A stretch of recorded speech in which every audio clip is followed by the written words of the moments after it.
გამარჯობა. დღეს ვაგრძელებთ საუბარს პროდუქციის გაცვლაზე. განვიხილოთ შემთხვევა, როდესაც მომხმარებელს პროდუქტი შეძენილი აქვს უნახტო ანგარიშსწორებით. პირველ რიგში ვამოწმებთ, რომ პროდუქტი პირველად მდგომარეობაშია და მომხმარებლის მიერ წარმოდგენილი ჩეკი არის ვალიდური. ამის შემდეგ ვავსებთ თანხის დაბრუნების აქტს. თანხის დაბრუნების აქტის შემდეგ ვიწყებთ გაცვლის პროგრამულად ასახვას, აუცილებლად შევდივართ დაბრუნების გრაფაში. კოდის ლოში სკანერით ავყავს შეძენილი პროდუქტი, ვაწვევით კოდის შემოწმებას, რის შემდეგაც რაოდენობა და ფასი ავტომატურად გამოგვიჩნდება.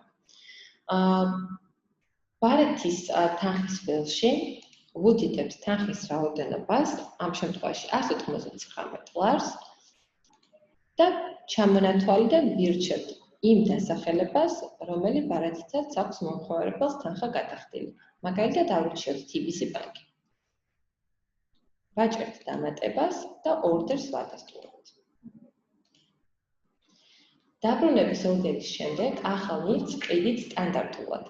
თუ მომხმარებელი აკეთებს გაცვლას იმავე ღირებულების პროდუქტში, ჩეკის ამორთმა აღარ ხდება.